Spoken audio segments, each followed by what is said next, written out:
사무엘상 19장 18절에서 24절까지의 말씀 한 절씩 저와 여러분 교독하시다가 마지막 24절은 다 같이 한 목소리로 공독하시겠습니다.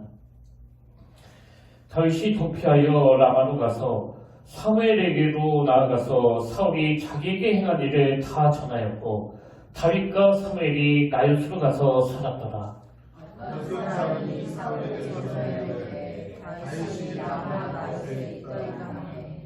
사울이 다윗을 잡으러 전령들을 보냈더니 그들이 선지자 무리가 예언하는 것과 사무엘이 그들의 수령으로 선 것을 볼 때에 하나님의 영이 사울의 전령들에게 임하매 그들도 예언을 한지라. 어떤 사람이 그것을 사울에게 알리매 사울이 다른 전령들을 보내더니 그들과 예언하였으므로 사울이 쓸 것을 다시 전령들을 보내더니 그들과 예언을 한지라. 이에 사울도 라마로 가서 세국에 있는 큰 우물에 도착하여 물어 이르되 사무엘과 다윗이 어디 있느냐? 어떤 사람이 이르되 라마 나요스에 있나이다. 사울이 라마 나요스로 가니라. 하나님의 영이 그에게 임하시니 그가 라마 나요스에 이르기까지 걸어서 예언을 하였으니. 네, 다 같이 읽겠습니다. 시작. 그가 또 그의 옷을 벗고 사무엘 앞에서 예언을 하며 하루 밤낮에 벗은 몸으로 누웠더라. 그러므로 속담에 이르기를 사울도 선지자 중에 있느냐 하니라. 아멘. 할렐루야. 반갑습니다. 우리 함께 인사 나누기로 합니다. 참 잘 오셨습니다. 오늘도 풍성한 은혜를 누립시다. 오늘도 성령님이 함께 하심으로 이곳에 주님을 나타나심과 또 역사가 일어나기를 주님 이름으로 축복합니다. 저는 이번 주 수요일 날 지방 목사님 집에 장례가 있어서 강화에 다녀왔는데요. 인천 강화까지 꽤 멀더라고요. 차가 막혀가지고 왕복으로 한 6시간 정도 걸린 것 같은데 그날 제 마음에 굉장히 감동이 되는 경험을 했습니다. 돌아오는 차 안에서 그 창밖을 보는데요. 낙조라고 그러지 않습니까? 오후 늦은 시간에 해가 뉘엿뉘엿 기울어가면서 그 주변이 붉은 빛으로 물들기 시작하는데 물론 아침에 해가 장렬하게 떠오를 때도 너무 멋있지만 해가 지는 모습도 너무 아름답더라고요. 그래서 제가 그 차 안에서 해가 지는 그 과정을 막 감탄하면서 보고 있는데요. 진짜 아름다운 순간이 언제인가 하니까 이제 해가 뉘엿뉘엿 져가는 그 모습부터 막 주변이 물들기 시작하더니 해가 완전히 사라져버리니까 그 주변이 훨씬 더 붉게 물드는 겁니다. 제가 그 모습을 보는데 그날 굉장히 도전이 되면서 마음으로 막 이런 소원이 생기더라고요. 하나님, 제 인생 후반전도 저런 모습 듣기를 원합니다. 여러분, 젊을 때 막 장렬하는 태양처럼 왕성하게 주를 섬기고 헌신한 것도 너무 아름답지만 그 태양이 가진 연약함이 뭐예요? 자기만 너무 뜨겁고 자기만 너무 강렬한 나머지 그 주변을 돌아볼 여유가 없는 거 아닙니까? 그래서 나이가 들수록 비록 겉보기에는 점점 빛을 잃어가는 그 늦은 오후의 해처럼 자기 존재는 사라져버린다고 하더라도 오히려 주변을 붉게 물들일 수만 있다면 그리고 내 역할이 다 끝났다 하더라도 내가 밟았던 그 땅이 나로 인해 누군가는 새로운 인생을 살게 되는 이런 선한 영향력을 발휘할 수만 있다면 이게 얼마나 좋은 인생이겠는가. 그 낙조를 보면서 이런 생각을 하게 된 겁니다. 제가 오늘 설교를 준비하다가 그날 그 마음의 감동이 떠올랐던 이유는 오늘 본문에 나오는 사무엘의 모습이 이 지는 해처럼 그 낙조의 아름다움처럼 그 인생이 너무 아름다웠기 때문이에요. 오늘 본문에 보면 이 사무엘의 모습과 또 사울왕의 모습이 너무나 대조적으로 묘사하고 있더라고요. 여러분도 잘 아시지만 자기의 권력을 지키기 위해서 그 아무 죄도 없는 다윗을 죽이려고 막 혈안이 돼서 취한 모습을 보이고 있는 게 바로 그 사울왕 아닙니까? 근데 여기에 반해서 오늘 우리가 살펴볼 이 사무엘 선지자는요, 그런 인물이 아니에요. 그는 현역 시절에도 그 영적인 권위와 능력을 가지고 막 왕을 좌지우지할 정도로 엄청난 영향력을 미쳤던 인물이지만요. 사무엘의 진짜 아름다움은 그 은퇴 이후의 모습이에요. 마음만 먹으면 얼마든지 더 큰 권력을 탐할 수 있었고 모든 백성이 다 사무엘을 따르고 추종했기 때문에 뭐 심지어는 그 왕의 자리도 넘을 수 있는, 한번 도전해 볼 수 있는 그런 환경과 능력을 다 가지고 있었지만 노년에 미련 없이 그 모든 것들을 내려놓고 그 고향 라마로 내려가 사람 키우는 일에 전념했던 인물, 이 인물이 바로 이 사무엘입니다. 그래서 오늘 보면 사무엘상 19장 19절에 보면 어떤 사람이 사울에게 전하여 이르되 다윗이 라마나엿에 있더이다. 여러분 여기 나오는 라마나엿은 이 사무엘이 세운 공동체인데요. 먼저 이 라마는 사무엘 선지자의 그 고향 이름이고요. 그리고 나엿, 이건 거처 혹은 기숙사 이런 뜻을 가진 단어거든요. 그러니까 이 라마나의 공동체는 이렇게 풀어 설명할 수가 있습니다. 사무엘이 자기 고향 라마에다가 세운 선지 학교다. 뭐 정치를 보고 있으면 그 권력을 맛본 사람이 그 권력을 내려놓지 못해가지고 막 쫓겨날 때까지 그 무리수를 두는 그런 추한 모습들을 우리가 종종 보지 않습니까? 근데 사무엘은 뭐 나 아니면 안 된다 이런 생각을 일절하지 않고 자기의 역할이 어디까지인지 그 정확하게 아는 거예요. 그래서 그동안 누렸던 모든 것들을 다 내려놓고 고향으로 낙향해서 사람을 키우는 일에 전념을 하는데, 여러분 이게 그 자기 권력을 유지하기 위해 뭐 아무 죄도 없는 그 어린 다윗을 죽이려는 그 추악한 권력자 사울하고 너무나 대조가 되는 거 아닙니까? 그래서 저는 이 대조되는 두 인물을 보면서 뭐 저도 마찬가지고요.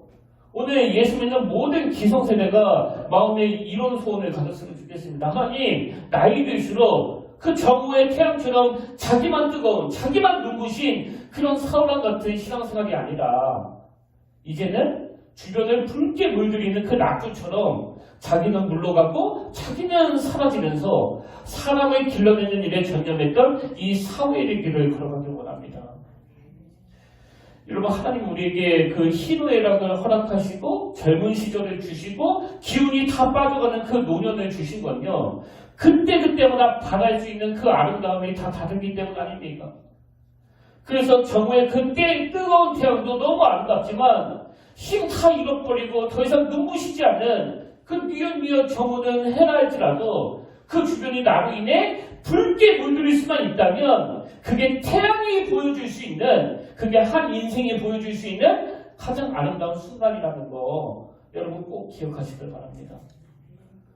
지금 한국교회가 뭐 이념적으로 정치적으로 너무 한쪽으로만 편향되어 있어가지고 그 많은 목사님들이 한 목소리로 이대로 가면 한국교회에 정말 희망 없다, 이대로 가면 앞으로 상상을 초월하는 그런 위기가 한국교회에 닥칠 것이다, 초래할 것이다, 막 그런 이야기를 하고 있는데요. 여러분, 여전히 자기 목소리만 내고 여전히 내 생각만 옳다라는 식으로 주장하는 건 이 위기를, 이 어려움을 더 가중시키는 일이에요. 그렇기 때문에 우리는요, 항상 우리 다음 세대들을 의식해야 돼요. 어떻게 하는 게 저 아이들이 교회에 정착하는 데 도움이 될까? 오늘 부분도 마찬가지예요. 이런 사무엘의 선한 정신이 그 다윗을 만들어내는 데 결정적인 역할을 한 거 아닙니까? 그 다윗이 사울왕의 살을 위협으로 인생의 절체절명의 위기를 만나니까, 자 18절을 보십시오. 다윗이 도피하여 라마로 가서 사무엘에게로 나아가서 사울이 자기에게 행한 일을 다 전하였고 다윗과 사무엘이 딴수로 가서 살았더라. 여러분, 이 다윗이 도피하여라는 이 짧은 한마디에는 뭐 엄청난 스토리가 담겨져 있는 거 아닙니까? 이제 그 권력자 사울왕이 막 본격적으로 내가 저 다윗을 죽일 거라고 막 사람들에게, 그리고 세상을 향해서 막 천명을 하고요. 그리고는 실질적으로 막 창을 던져가지고 이 다윗을 죽이려고 하는 이런 위기 상황이에요. 근데 이런 위기의 때에 다윗이 겨우 목숨을 부지해가지고 누구한테 도망을 가느냐? 사무엘 선지자를 찾아간 거예요. 여러분, 사람이요, 내가 하는 일이 막 너무나 잘 되고 또 너무나 잘 풀릴 때는 뭐 그 떠올려지는 사람도 많고 그 기쁨을 나누는 사람도 많습니다. 모두가 다 축하해주고 기뻐해주는 거 아닙니까? 근데 다윗처럼 인생에 진짜 위기가 오고 앞이 캄캄하고 벼랑 끝에 서 있을 때 그 아픔을 함께 나눌 사람은 뭐 생각보다 많지 않아요. 지금 다윗 입장에서 한번 생각해 보세요. 그렇게 사울왕의 살해 위협을 피해가지고 라마나의 공동체에 찾아가서 이 사무엘을 만났습니다. 그랬을 때 여러분 오늘 이 세상의 이심이 어때요? 아니 지금 왕이 너 죽이려고 혈안이 되어 있는데 너 여기 오면 어떡하냐?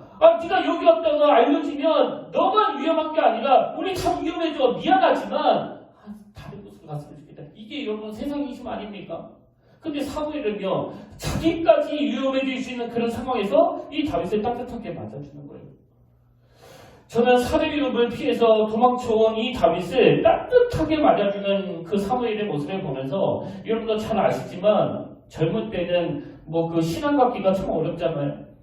젊을 때는 하나님 만나고 믿는 게 쉽지 않습니다. 그래서 청년 시절에 무슨 일 때문에 교회를 떠나고 주일학교 시절에 무슨 일 때문에 교회를 떠났다 하더라도 그 연어가 자기 고향을 향해 다시 거슬러 올라가는 것처럼 살아가다가 인생에 어려움이 오고 아픔을 당하고 자기 힘으로 해결할 수 없는 그런 위기의 때를 만날 때 저는 진심으로 우리 평택교회가 이 사무엘과 같이 이 라마나엘과 같이 떠올려지는 그런 공동체가 됐으면 좋겠습니다. 그리고 그런 혜택을 받은 게 바로 저 아닙니까? 다윗처럼 갈 데도 없고 올 데도 없고 마음둘 곳이 없을 때 그때 사무엘과 같은 너무나 고마운 어른들이 저를 만나줬기 때문에 제가 다시 하나님 북으로 돌아올 수 있었던 것처럼 저는 우리 교회뿐만 아니고요. 이 땅의 모든 교회가 오늘 본문에 나오는 이 사무엘과 그가 세운 라마나엘 공동체 같이 위기의 때에 떠올려지는 그런 교회들이 되기를 바랍니다. 이런 점에서 제가 이 다윗을 따뜻하게 맞아주는 사무엘을 분석해 보니까요. 사무엘이 위기를 만난 다윗을 위해서 결정적으로 두 가지 고마운 일을 해줬더라고요. 그 첫 번째가 뭐냐? 거절감이 많았던 다윗을 사무엘은 다 수용해 주는 거예요. 제가 앞에다가 이 거절감이 많았던이라는 이 부연 설명을 넣은 이유가 있는데요. 어느 자료에 보니까 이 다윗은 어릴 때부터 이 거절감을 많이 경험하고 자란 인물이라는 겁니다. 그래서 다윗이 쓴 시들을 보면 이 거절감이 종종 발견이 되는데 제가 몇 구절 읽어드릴게요. 자, 시편 69편 8절입니다. 내가 나의 형제에게는 객이 되고 나의 어머니의 자녀에게는 낯선 사람이 되었나이다. 또 시편 51편 5절 내가 죄악 중에서 출생하였으며 어머니가 죄 중에서 나를 잉태하였나이다. 또 시편 139편 15절 내가 은밀한 데서 지음을 받고 땅의 깊은 곳에서 기이하게 지음을 받을 때 나의 형체가 주의 앞에서 숨겨지지 못하였나이다. 물론 이 다윗이 쓴 이 시들의 내용들이 영적으로 일반론적으로 하나님 앞에서 그 자기 존재를 피력한 것이라고 해석할 수도 있지만 많은 학자들이 이런 구조들을 근거로 해서 다윗은 애초부터 별로 환영받지 못한 그런 환경에서 자랐다 이렇게 분석을 하는 겁니다. 그런가 하면 이 다윗의 가정은요 또 어떻습니까? 한 사람의 인격을 인정하고 소중히 여기기보다는 그 사람이 가진 기능과 쓸모를 더 중요하게 여기던 어떤 면에서는 엮이는 가정이었다. 그런 분석도 제가 본 적이 있거든요. 그래서 여러분도 이 사건 다 아실 거예요. 그 사무엘 선지자가 이제 하나님의 명을 받들어서 그 이세의 아들 중에서 기름 부을 왕을 삼으려고 그 집에 방문하는데요. 이 아버지 이세는 기능만 보는 사람인 거예요. 그래서 자기 눈에 좋은 그 장남 엘리압을 선두로 해가지고 아들들을 하나씩 이 사무엘에게 쭉 선보이는데 불행하게도 그 아들들 중에는 하나님 마음에 합한 사람이 없는 겁니다. 그래서 사무엘이 이세에게 다른 아들은 없느냐 그랬었더니 그때서야 이 아버지 이세가 뒤에서 양치고 있었던 그 다윗을 생각해낸 거 아닙니까? 제가 20대 때 경험한 게 바로 이런 상처들이에요. 일을 하다가 실수해서 잘못해가지고 막 욕먹는 건 내가 잘못한 거니까 그럴 수 있다고 생각하는데요. 꼭 이렇게 이야기하는 사람이 있어요. 제가 실수를 하게 되면 쟤는 그 고등학교밖에 못 나와서 그런 거라고. 이 학력이라는 기능으로만 저를 판단하고 제도할 때 그게 저에게 그렇게 상처가 되더라고요. 그리고 그건 여러분도 마찬가지 아닙니까? 어릴 때 부모님이 자식들을 막 비교하면서 네 누나는 저렇게 공부를 잘하는데 너는 뭐야? 네 형은 저렇게 돈을 잘 버는데 너는 왜 그 모양이야? 그렇게 부모님이 형제간에 편애하고 오로지 기능으로만 대한다면 그게 그 아이에게는 상처가 되는 거 아닙니까? 그러다 보니까 이 다윗도 어릴 때부터 이 가정 안에 흐르는 이런 편애의 상처, 이런 거절감의 상처를 많이 가지고 있었고요. 더군다나 오늘 본문에서 자기를 향해 그 창까지 던져서 죽이려고 막 혀는 게 없는 이 사울왕이 여러분 이 다윗 입장에서 누구예요? 자기 장인이에요. 자기 장인. 그래서 제가 상상컨대 다윗이 어릴 때 이 아버지에게 받지 못했던 그 사랑을 이제 그 장가가 가지고 장인어른한테 받았으면 좋겠다 뭐 이런 생각을 하지 않았을까. 여튼간에 여러분도 잘 아시지만 사울은 다윗의 사위를 인정하기는커녕 이 자기의 어떤 정치적인 의도로 사위 삼아놓고 또다시 자기의 권력을 위해 죽이려고 하는 겁니다. 그러니 이 다윗이 얼마나 큰 상처와 그 거절감을 느꼈겠냐고요. 이렇게 가정에서 받은 상처로 이렇게 상함이 많은 그 다윗인데요. 오늘 본문에서 사무엘은 그 다윗을 따뜻하게 수용해주고 또 용납해주는 겁니다. 자, 오늘 본문 18절에 세 번역을 한번 보십시오. 다윗은 그렇게 달아나서 살아난 다음에 라마로 사무엘을 찾아가서 그동안 사울이 자기에게 한 일을 모두 이야기하였다. 그러자 사무엘은 곧 다윗을 데리고 나요스로 가서 살았다. 여러분 이 그러자 짧은 접속사가 뭘 의미하는 거예요? 그 상처받은 다윗의 하소연을 잘 들어주고 그 아픔을 다 수용해줬다는 이야기 아닙니까? 제가 지난주 그 찬양 사역하시는 어느 목사님의 설교를 우연히 듣게 됐는데요. 이 목사님이 그 설교 중에 자기가 찬양 사역을 막 시작하던 그쯤에 그 시절에 막 저지른 실수를 가지고 막 간증을 하시더라고요. 근데 그게 막 굉장히 재밌으면서도 또 마음에 감동이 되는 겁니다. 그게 어떤 내용인가 하니까 이분이 그 대학생 시절에 겪은 일이래요. 아마도 이분이 대학교 다닐 때 자기가 인도하는 그 찬양팀에서 뭐 이런 게 유행이었었나 봐요. 복음성가 하나 부르고 그걸 연결해가지고 그 유행가 하나 부르고. 그래서 자기들끼리 막 그거 가지고 깔깔거리면서 웃고 장난치고 이런 게 그 찬양팀에서 유행이었다고 하는데요. 어느 날 이 목사님이 인도하는 그 찬양팀이 처음으로 어떤 중요한 집회에 그 찬양 인도를 맡게 된 것입니다. 근데 저도 뭐 그런 찬양 집회들을 많이 가봤지만요. 보통 그 선교사님들이 앞에 나가서 선교 헌신을 막 촉구하는 그런 말씀을 전하시고 나면 청년들이 막 두 손 들고 일어나서 막 눈물 흘리고 또 결단하고 그리고 그 분위기를 그대로 그 찬양팀이 이어받아가지고 뭐 더 뜨겁게 인도해가는 거 아닙니까? 그래서 그날도 이 선교사님이 세계가 여러분을 부릅니다. 선교사에게 헌신할 주는 어디 없습니까? 하나님이 지금 찾고 계십니다. 그렇게 막 콜링하시고 그리고는 내려가셨는데요. 그때 마이크를 이어받아가지고 이 목사님이 선곡한 찬양이 바로 이 찬양이래요.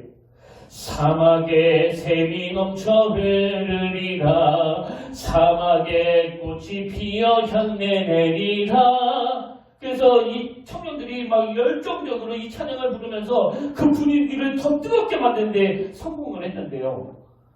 이 목사님이 그 찬양을 부르다가 그만 그 실수를 해버린 거예요. 이렇게 불렀답니다.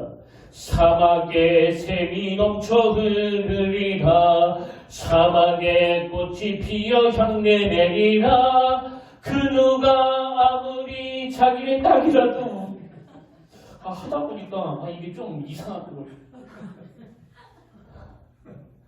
상상도 못하셨죠? 여러분 뭐 경험도 없는데 그렇게 눈물 흘리던 사람들이 갑자기 막 앞에서 막 깔깔거리고 웃고 그러면 그 막 머리가 막 하얘지는 거 아닙니까? 저도 뭐 가끔씩 그런 악몽을 꾸거든요. 어느 교회 그 말씀 전하기 위해서 그 강사로 초대돼서 이제 말씀을 전하는데 이 말씀 준비가 하나도 안 된 상태로 그 자리에 제가 그대로 서 있는 거예요. 그래서 막 버벅거리다가 막 당황하다가 결국 그 꿈에서 깨고 나면 막 이마에 막 식은땀이 흐르면서 이게 꿈이길 다행이다 그럴 때가 있는데 이 목소리도 마찬가지예요. 갑자기 독도는 우리 땅이 나와가지고 막 너무나 막 당황하고 있는데 그렇게 앞에서 막 울면서 결단해서 일어난 사람들이 막 다들 막 키득키득 웃고 있으니까 나중에 예배가 끝나고 나서 봤더니요. 그 반주하는 팀도 다 도망가고 자기가 초대한 그 지인들도 다 도망가고 이게 뭐 수습이 안 되는 겁니다. 여러분 사람이요. 할 수 있는 실수가 있고 절대로 하면 안 되는 실수가 있잖아요. 이건 그 범위를 넘어선 거예요. 아니 지금 그렇게 진지하고 심각한 그 자리에서 뭐 이런 실수를 했으니 이건 뭐 찬양 사역자로서 끝난 거 아닙니까? 그래서 그 다음날 이 목사님이 참 힘든 마음으로 너무나 괴로운 마음으로 그 집회 담당 목사님을 찾아갔는데요. 그 담당 목사님이 너무나 의외의 이야기를 하시더래요. 그 일을 그냥 대수롭지 않게 생각하시면서 이렇게 말씀하시는 겁니다. 아니 하나님이 당신을 도대체 얼마나 크게 쓰시려고 사고를 쳐도 이렇게 크게 치게 하시느냐. 당신 앞으로 너무나 크게 될 거야. 걱정하지 마. 그래서 그 목사님이 이 간증을 하시면서 이런 말씀을 하시는 거예요. 저는 누군가의 용납의 열매입니다. 이게 저에게 굉장히 감동이 됐어요. 저는 누군가의 용납의 열매입니다. 여러분 만약에요. 그날 그 성도사님이나 주최한 목사님이 막 너무 화가 나가지고 너 같은 찬양을 한다고? 이렇게 사고칠 거면 당장 그만둬. 이건 하나님 욕보이는 짓이야. 그랬다면 이분이 지금 찬양 사역자가 될 수 있었겠습니까? 오늘은 어린이 주일이에요. 그래서 우리 부모님들이 또 우리 교회가 이 다윗을 대하는 사무엘의 모습을 보면서 얻어야 될 메시지가 있다면 우리 아이들이 그 거절감을 느끼지 않도록 실수했을 때 사무엘처럼 용납해 주는 거예요. 왜 하나님이 그 사람을 더디 성장하도록 만드셨겠냐고요.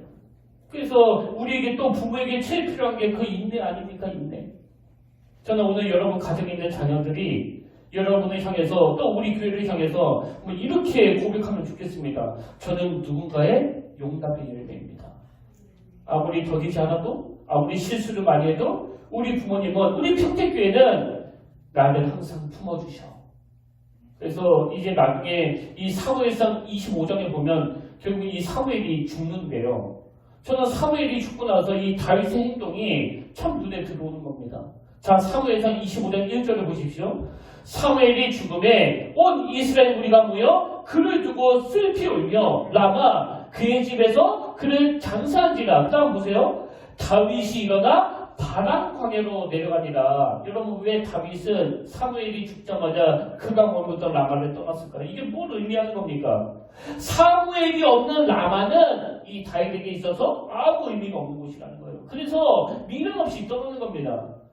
저는 다윗이 그 라마나에 있었던 이유가 거기에는 사무엘이 있었기 때문이라면 오늘 우리 평택교회가 뭐 참 여러 가지로 부족해서 뭐 불편한 것도 많지만 저는 뭐 이런 도전이 막 생기더라고요.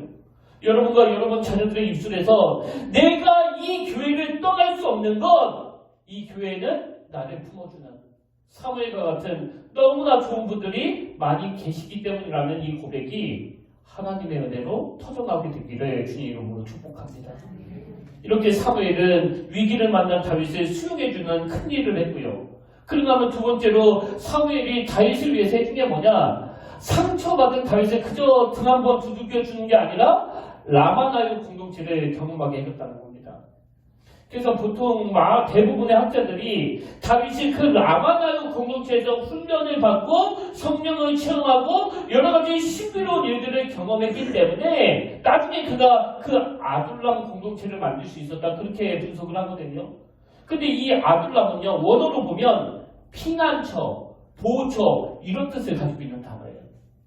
저는 이 말씀들을 묵상하면서 우리가 우리 자녀들을 위해 이 평택교회를 어떤 교회로 만들어야 되느냐. 오늘 본문 18절에 한 번 더 읽어드릴게요.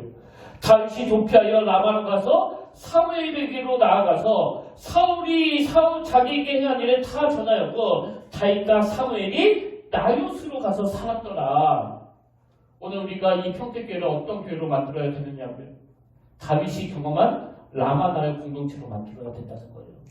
그래서 우리 아이들이, 우리 청년들이 여생 동안 사울과 같은 악한 사람을 만나 상처받고 눈물 흘리다가 주일날 교회를 찾으면 이 교회가 라마나의 공동체가 돼서 이곳에서 회복이 일어나고 치유를 경험하고 나를 향한 하나님의 새로운 꿈을 발견하고 성령님의 강한 능력을 경험하고 저는 여러분이 이런 교회를 향한 꿈을 꾸게 되시길 바랍니다.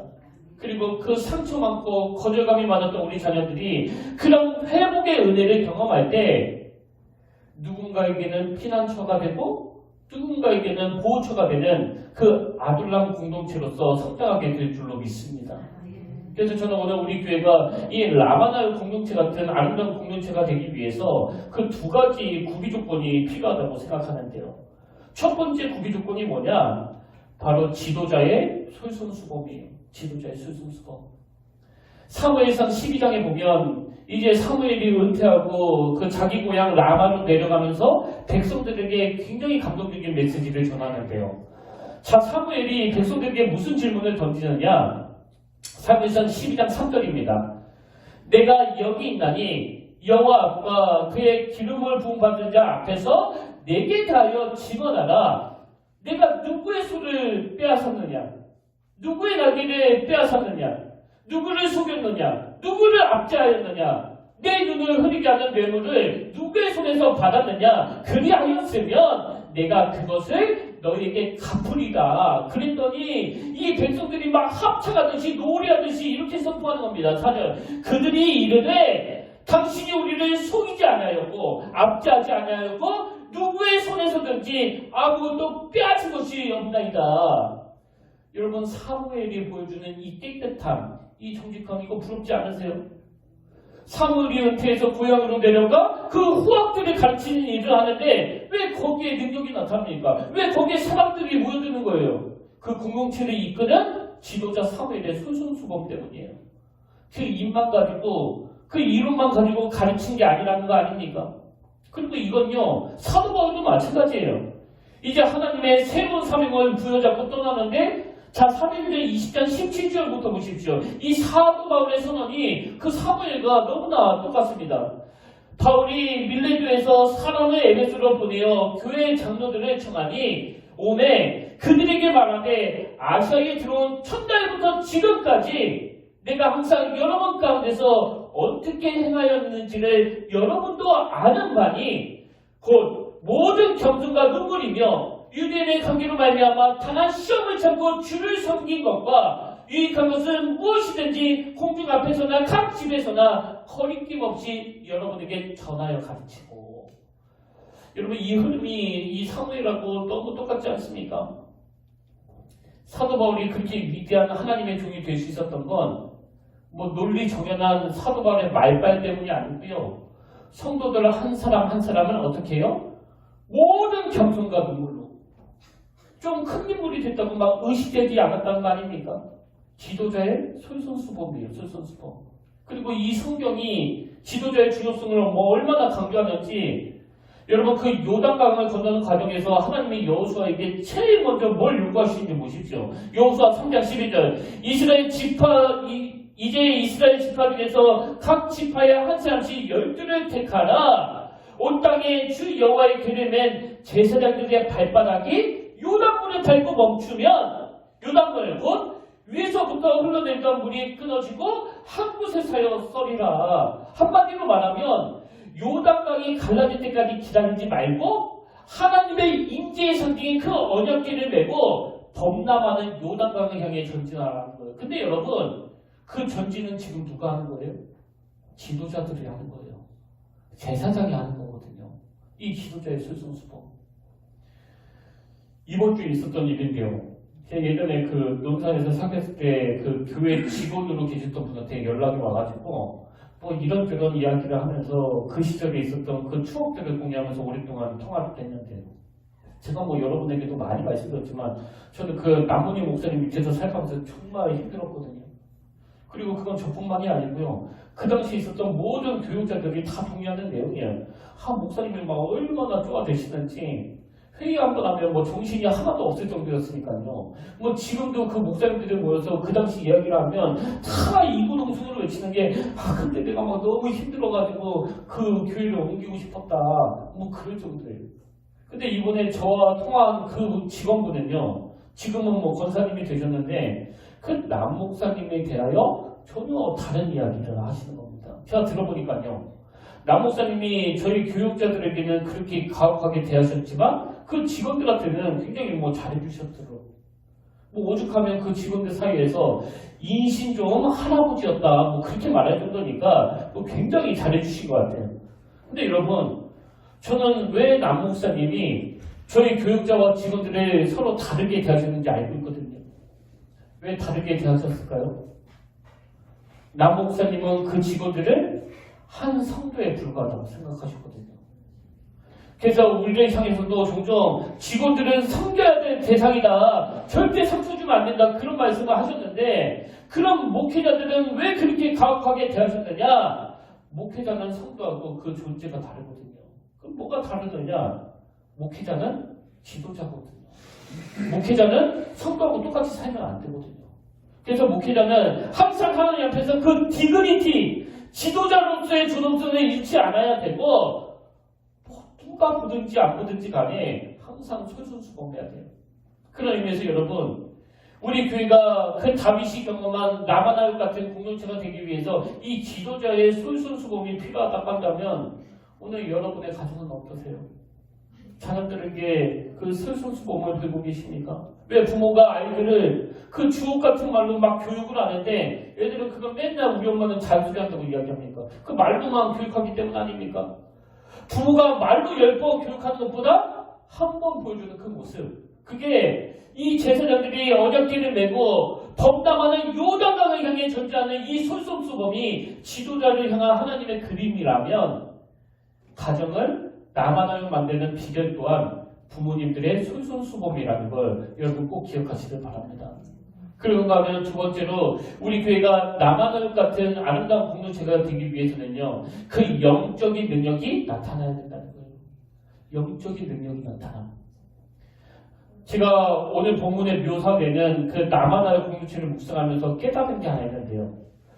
지금 그 중요한 다윗을 배출하고 그 후학들을 배출해내는 이 나만하여 공동체를 묘사하는 포인트는 여러분 딱 하나밖에 없더라고요. 그게 어떤 포인트냐? 자, 본문 19절 20절을 보십시오. 어떤 사람이 사울에게 전하여 이르되 다윗이 라마나에서 있더이다 하매 사울이 다윗을 잡으러 전령들을 보냈더니 그들이 선지자 무리가 예언하는 것과 사무엘이 그들이 수령으로 선 것을 볼 때, 그 다음 보세요. 하나님의 영이 사울의 전령들에게 임하매. 이게 지금 어떤 상황인가 하면은요, 그렇게 다윗을 죽이려고 혈안이 되어 있는 사울왕에게 드디어 반가운 소식이 들린 겁니다. 이 사울이, 이 다윗이 어디에 숨어 있는지 그 거처를 발견했다는 거예요. 그래서 사울이 다윗을 죽이기 위해서 그 전령들을 막 급파했는데요. 놀랍게도 다윗이 머물던 그 나만하세 영적인 능력이 나타나서 그 전령들이 이 다윗을 못 죽인 거예요. 뿐만 아니라 이런 일이 두 번이나 반복이 되고요. 심지어는 사울이 라마나스에 직접 내려갔는데도, 자 23절을 보십시오. 사울이 라마나스로 가니라 하나님의 영이 그에게도 임하시니. 사울이 다윗을 잡으러 갔는데 하나님의 영이 그에게도 임하시니. 지금 라마나스에 하나님의 영적인 능력이 나타나서 하나님의 영을 통한 다윗의 보호하심의 역사가 계속 일어나고 있는 겁니다.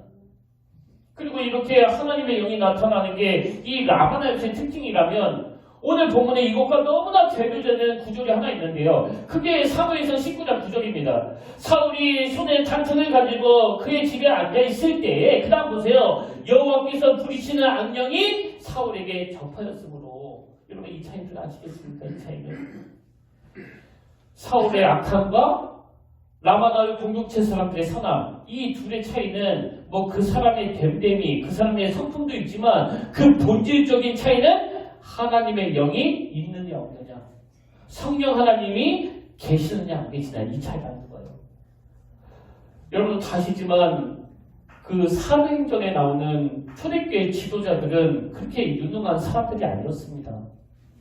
뭐 제자들의 직업이 대부분 바다에서 고기를 잡는 그런 어부였기 때문에 여러분 뭐 고기 잡고 이러는데 따로 학문에 관심을 가질 필요가 없는 거 아닙니까?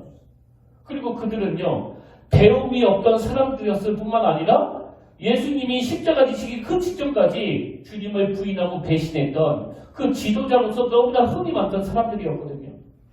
근데 이 배우지도 못했고 겁도 많았던 그들이 예수님의 부활하심을 경험하고 며칠 지나지 않아서 바로 사도행전으로 건너가 그 초대교회의 지도자가 됐는데요. 여러분 그들이 지도자로 있는 그 초대교회에 가장 두드러지는 특징이 뭐냐니까 사도행전 2장 4절에 보십시오. 그들이 다 성령의 충만함을 받고 성령이 말하게 하심에 따라 다른 언어들로 말하기를 시작하니라. 여기 보니까 이 초대교회 두 가지 특징이 나오지 않습니까? 하나는 그들이 다 성령의 충만함을 받고요. 그리고 그 다음에 두 번째가 뭐예요? 성령이 말하게 하심을 따라해요. 여러분 한번 생각해 보세요. 성령이 그냥 시킨 대로 말하면 되는데 거기에 무슨 박사학위가 필요합니까? 박사 논문이 필요합니까? 그 서울대 나올 필요가 없는 거 아닙니까? 그냥 따라하기만 하면 되는데 혹시 여러분 지금 김의수 목사가 이 박사가 아니라는 게 뭐 불편하세요? 하나도 안 불편해요. 왜? 성령이 말하게 하심에 따라 그대로 따라하면 되는데 그 학력이 뭐가 필요하냐? 오히려 너무 많이 배워가지고 오히려 아닌 게 너무 많아가지고 그 자꾸 TV에 나와가지고 헛소리 하는 거 아닙니까? 여러분 오늘 교회가 지도자가 우리 부모님들이 사회같이 솔선수범하는 이것도 너무나 중요하지만 이것보다 더 중요한 건 성령의 역사심이에요. 그래서 지도자는 좀 부실하더라도 그 교회 담임 목사 누구야 그러면 막 말하기가 좀 창피해가지고 얼버무릴 수밖에 없다 하더라도 이 교회에 성령의 역사가 나타난다면 그리고 다윗처럼 여세 동안 막 위기를 만나고 어려움을 만나고 참 아픔을 겪고 상처받던 사람들이 이 교회를 찾아왔을 때 그 라바나의 공동체처럼 거기에 영적인 능력이 나타나고 하나님의 영을 통한 이 다윗의 보호하심의 역사가 나타나는 그런 교회라면 여러분 그 담임 목사의 역할이 그 담임 목사의 학력이 뭐가 그렇게 중요하겠냐고요. 오늘 우리가 추구해야 되는 건요. 뛰어난 언변 또 주옥 같은 메시지가 아니라 영적인 충만함입니다. 그런 의미에서 오늘 저는 저와 여러분이 이걸 회복하길 원하는데요. 여러분이 흘렸던 그 눈물의 기도 다시 회복하셔야 돼요. 하나님의 애타게 부르짖던 그 기도의 자리로 다시 돌아오셔야 됩니다. 지금 여러분이 앉은 그 자리가 여러분의 그 눈물이 배인 그 자리 아닙니까? 그 자리 지키셔야 돼요. 그 자리를 회복하셔야 됩니다. 그래서 저는 우리 교회가 정말 영적인 공동체, 날마다 성령이 역사하시는 그런 공동체가 되기를 바랍니다. 오늘 결론은 이렇게 맺기를 원합니다. 오늘은 어린이 주일인데요. 지금 기독교가 막 손가락질을 받는 이 작금의 현실에서 이 한국교회를 향한 청년들의 메시지는 두 가지 아닙니까? 어디 가서도 학교에서도 직장에서도 내가 당당하게 크리스찬이라는 것을 밝힐 수 있도록 제발 창피하지 않는 교회를 만들어주세요. 이거 아닙니까? 아니 왜 그렇게 드라마건 영화건 뭐 넷플릭스건 예수 믿는 사람은 그 말만 잘하는 사람으로 각인이 되어 있느냐? 그런가 하면 우리 다음 세대들이 우리 자녀들이 이 교회에 원하는 것 정말 성령님의 능력이 나타나는 그런 교회가 되기를 원합니다.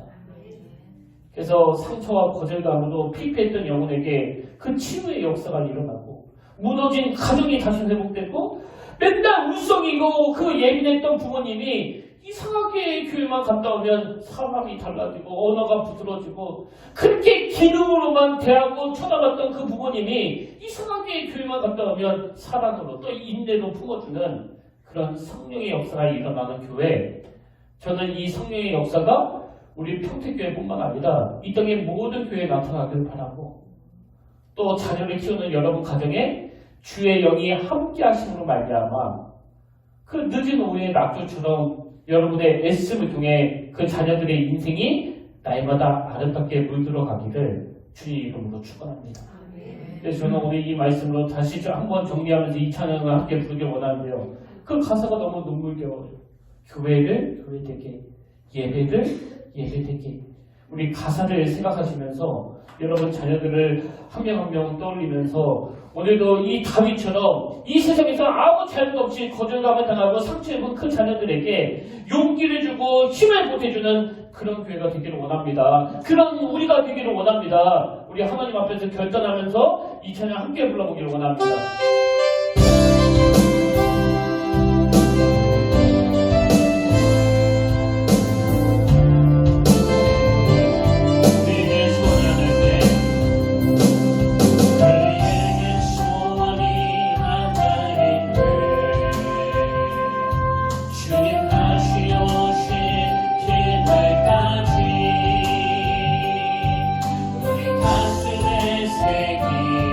주의 십자가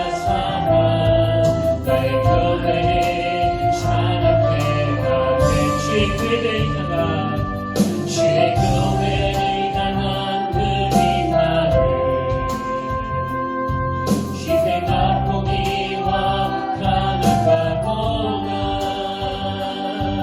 답을 벼치는 우리 막을 수 없네. 우리 교회는 이 땅을 교회에게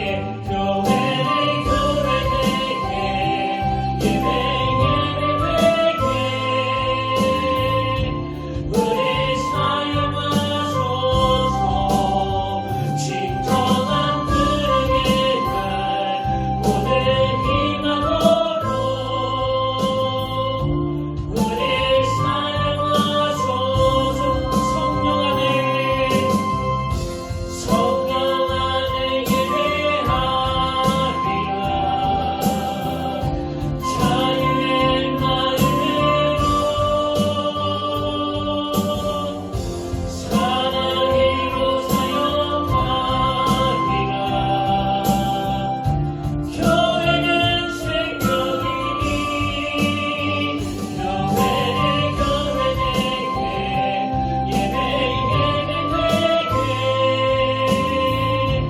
우리 사용하소서.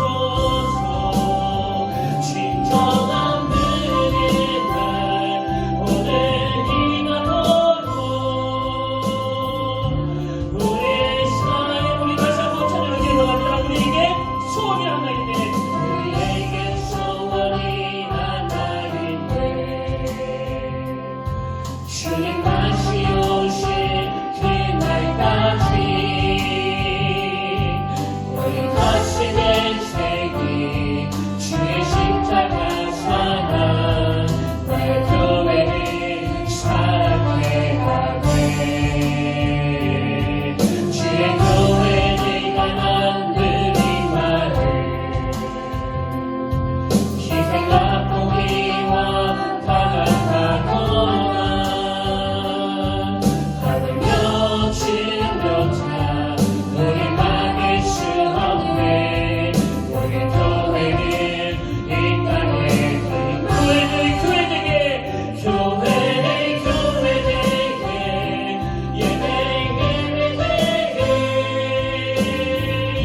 우리 사용하소서. 진정한 그의 날 오늘 희망으로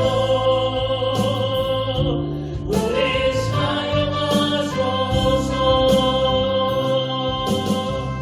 성령 안에 예배하리라. 자유의 마음으로 사랑으로 사용하리라. 교회는 생명이니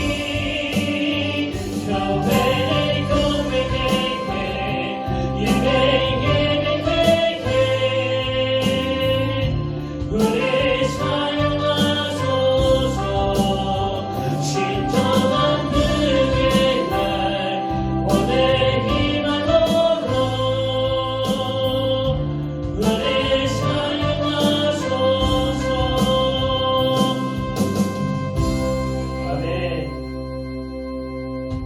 살아계신 하나님 아버지, 이제 5월 가정의 달을 시작하면서 정말 이 교회 울타리 안에 있는 그 모든 주의 자녀들이 어릴 때부터 교회 문턱을 드나드는 이 일이 그들에게 얼마나 복된 일인지를 저들이 경험하고 누릴 수 있도록 주님 인도하여 주시길 원합니다.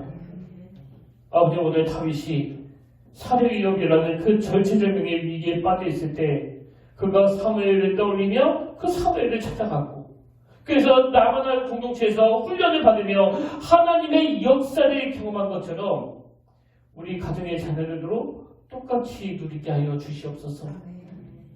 오늘 우리 기성세대가 그 저녁 노을처럼 너무나 아름답게 주변을 붉게 물들이기를 원합니다. 비록 눈부시게 빛나던 그 태양빛은 힘을 잃어버릴지 몰라도, 그 존재는 완전히 사라지고 없어질지 몰라도, 하나님, 오늘 우리가 이 땅에 존재함으로 말미암아 우리 자녀 세대에서 우리 자녀들의 그 다음 세대까지 이르기까지 복받는 결과를 허락하여 주시옵소서. 무엇보다도 오늘 어린이 주일 사무엘과 같은 너무나 본이 되는 부모가 되도록 인도하여 주시고, 우리 평택교회를 출입하는 모든 주의 자녀들이 타인과 같이 하나님과 합한 사람이 되어 하나님의 꿈을 쫓고 그 꿈을 향해 달려가도록 은혜를 허락하여 주시옵소서. 그 아름다운 일에 우리 기성세대들을 사용해 주실 것을 간구하오며 이 모든 말씀 사랑이 많으신 예수님 이름으로 기도드립니다. 아멘. 이제 우리 다 자리에서 일어나셔서 파도 찬양으로 성령이 오셨네 이 찬양 함께 부르길 원하는데요. 우리 평택교회 그리고 여러분 가정에 이 성령의 역사심이 나타나기를 여러분 갈망하시면서 이 찬양 함께 부르기를 원합니다.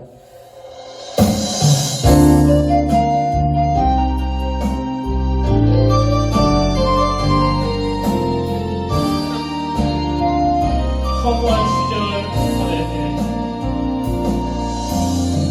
허무한 시절 지내네. 슬픔한 시절 지내. 그만큼 보시며 같이 가는 꿈에 그와 같이 너희는 버려두지 않으니 내가 너희와 영원히 함께하리라. 성령이 오셨네. 성령이 오셨네. 성령이 오셨네. 내 지에 보내신 성령이 오셨네.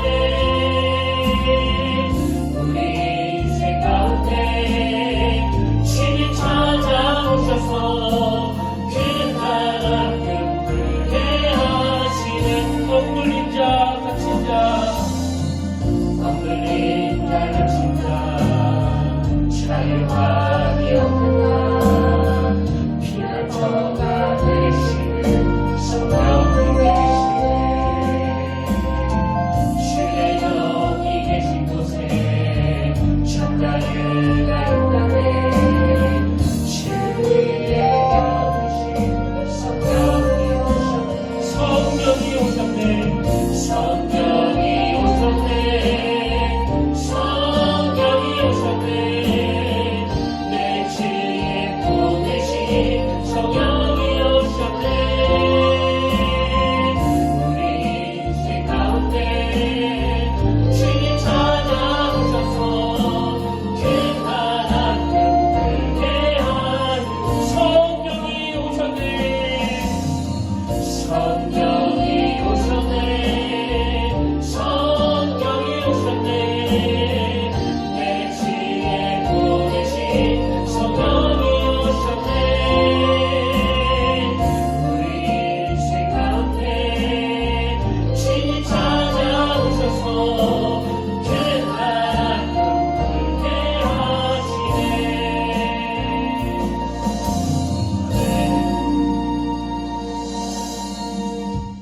하나님 아버지, 이 시대가 너무나 혼란스럽고 그 가치관은 상상을 초월할 정도로 너무 어지러워서 오늘 새벽 이슬 같은 주의 자녀들이 하루에도 몇 번이나 좌절하고 또 몇 번이나 넘어지는지 모릅니다. 아버지, 이런 상황에서 교회가 무기력한 것을 용서하여 주시고 더 이상 교회가 아이들에게 또 청년들에게 부끄러운 모습을 보이지 않도록 은혜를 내려 주시옵소서.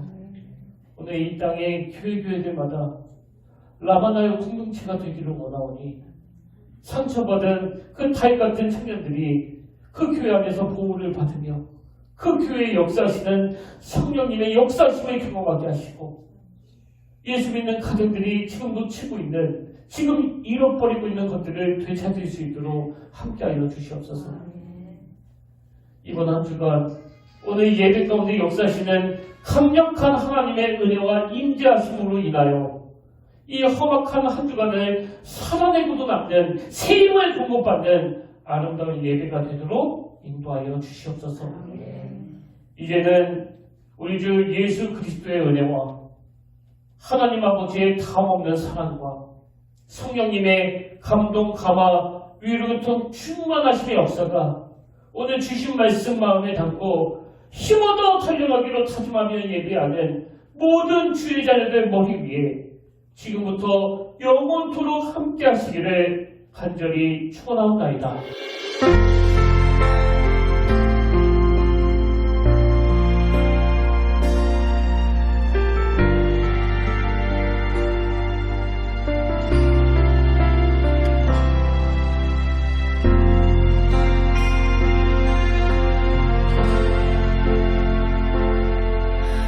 지금 서 있는 이곳에서 높임을 받으소서. 내가 받는